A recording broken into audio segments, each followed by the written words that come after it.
paikkaa, missä meillä on tänä päivänä meidän alttari.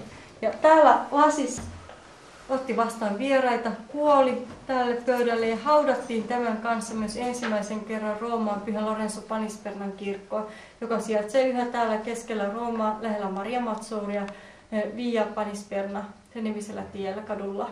Ja täällä näkemissä on ollut Birgitän ruumis. Että pöydän kanssa oli hänen tavallaan alla. Ja täällä on jäänyt sitten ne kuolinlautumat. Mutta samana vuonna jo parin kuukauden päästä hänen tyttärensä Katariinahan sitten lähti kohti Vasteenaa, niin hän vei sitten myös äitinsä. Mutta he ovat jättäneet juuri tänne Birgitän suoliluun harjanneen pieniä paloja myös sitten, ja täällä on myös pieni pala reliikkiä. Ja toisella puolella löytyy Birgitän käsivarsi reliikkiä. Niin se myös selittää, vaikka puhutaankin käytännöllisistä syistä tilan puutteesta, että ei ole haudoille tilaa, niin miksi sitten niitä tavallaan arkkuja säilytetään sillä tavalla. Ja ylhäällä näkyy, kun taas Birgitta itse on otettu taivaaseen, niin hänethän julistettiin jo pyhimykseksi 1391. Enkelit ovat tulleet hakemaan hänet. Ja täällä on sitten yksi pieni mielenkiintoinen ikkuna. Kun Katariinakin palasi, niin, ja kun hän kuoli siellä, niin häntähän alettiin sitten kutsua jo pyhimykseksi.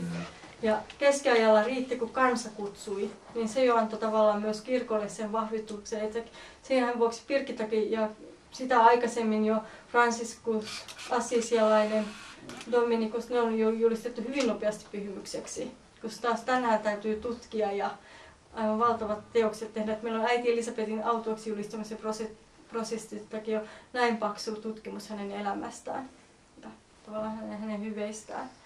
Ja täällä kattorakenne on myös alkuperäistä, että tämä on juuri Katariinan huone, missä eli hänen tyttärensä siinä aikana, Birgitan tytär.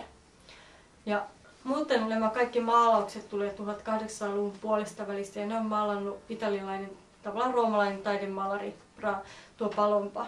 Ja tämä maalaus täällä kertoo sitä tarinaa. Birgitan poika, jotka saapuivat myös Roomaan, Birger ja Karl, mutta matkalla Jerusalemiin Karl on kuollut. Ja Birgitistä tuli sitten myöhemmin pyhän haudan ritarikin. Niin ovat nyt lähdössä sitten kohti Ruotsia Vasteena, ovat ottaneet juuri heidän äitinsä Pyhän Lorenzo Panispernan kirkosta. Mutta kuten näette, niin tämä on hyvin romanttinen ja aika paljon maalaaja on käyttänyt mielikuvitusta. Birgitta oli vain puuarkussa, ei ollut mitenkään avonaisena. Ja pikkuinen prosessi on ollut, mutta Paavi nyt ei ollut paikalla. Mutta matka on totta, se on kestänyt yli vuoden mennä takaisin Ruotsiin Vasteenaan hevosella ja laivalla siihen aikaan. Mutta he viipyivätkin Danzigissa 6 kuukautta odottaneet, että Itämeri sulaisi.